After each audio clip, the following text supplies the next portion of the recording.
la Double Chain Foundation. Alors, qu'est-ce que c'est que la Double Chain Foundation?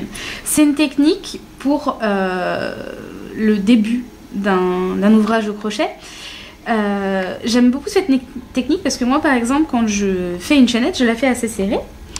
Ce qui fait que quand je travaille en bride juste après, les brides qui sont un peu plus lâches, mettons que cette longueur-là soit ma chaînette de base, les brides partent un peu sur le côté, ce qui fait que ça fait pas un ouvrage très, très droit, très régulier. C'est pas top. Donc, on a une technique qui permet en fait de monter des brides à partir de seulement 3 chaînettes et qui vont se monter sur la base les unes des autres. Ça peut paraître un peu barbare comme ça, mais en fait, c'est tout simple. Et ça permet un montage très élastique, très fidèle en fait finalement à la largeur des mailles et à leur élasticité. Donc pour ça, on commence avec une chaînette de 3 chaînettes et on va faire des brides. Donc pour faire une bride normale, on passe le fil au-dessus du crochet, donc on fait un jeté, on pique le crochet dans la dernière chaînette et on ramène le fil. Là, comme une bride normale, j'ai 3 mailles sur le crochet. On va en fait, le truc c'est que à la base de chaque bride, on va monter la chaînette de la bride suivante. Donc là, on monte la chaînette de la bride suivante. Donc on passe le fil simplement à travers la première maille. Et là, on peut faire la première bride. Donc là, on fait une bride normale, 2 et 2. Donc là, je vais essayer d'étendre un peu le truc pour qu'on voit bien. On a bien notre première bride qui est ici, avec une sorte de petite maille, là, à la base. Et c'est là, dans cette petite maille à la base, qu'on va piquer pour faire la bride suivante. Donc la bride suivante, je fais un jeté, je pique dans la maille de base de la bride précédente, je ramène le fil, et là, je vais monter la chaînette pour la bride suivante. Donc comme pour la première, je ramène le fil simplement à travers la première dans un premier temps, pour monter la chaînette, et là, je fais ma bride, ma deuxième bride.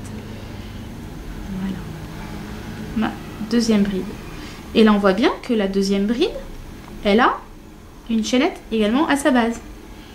Et on va continuer ainsi de suite. Donc on fait un jeté, on pique dans la maille de base de la bride précédente, on ramène le fil, on monte la chaînette de la bride suivante en passant simplement le fil, rabattant le fil à travers la première maille, et après on peut faire notre bride en travaillant normalement donc 2 par 2. Voilà. Donc ça, tu fais tout ça jusqu'à temps que tu aies ta largeur en fait souhaitée. Jusqu'à temps qu'il y ait la largeur souhaitée. Et après, on repart, on remonte 2 mailles. Et on repart dans l'autre sens, comme avant. On peut même joindre ici le rond. Donc il y aura juste avec le fil à rabattre, faire une petite couture, puisque du coup... Oui, on sera en hauteur là, déjà. Voilà, on sera en hauteur déjà. On aura cette petite hauteur là qui ne sera pas collée au rang précédent. Bon, avec une petite couture quand on rabat les fils. Ça marche bien. Donc voilà. Et alors une question. Pour la dernière bride du rang, celle que tu fais en montage, tu fais quand même la petite chaînette? Oui, parce que sinon ça va être considéré comme une augmentation finalement. Ah d'accord. Puisqu'on en fera 2 dans la même. D'accord. Puisqu'en fait, le fait exactement de monter la chaînette, ça va en fait mettre la largeur nécessaire à la bride suivante qui va monter et on va piquer la suivante. Oui, donc si jamais on le fait pas... on le fait pas, ça va rester en fait, elle va être... piquer dans la même au même niveau, chaînette de base, et ça va faire une augmentation. Donc ça fera également une petite chose sur le côté. Donc là on voit bien que c'est quand même, ah bon, on va tenir le fil sinon il va se parer. C'est quand même très élastique. On est fidèle à la largeur des mailles. Et quand par exemple on crée un modèle sur un humain, on peut directement en fait voir que notre rang de base correspond bien à la taille de ce qu'on veut. D'accord. Alors un petit zoom qu'on voit bien.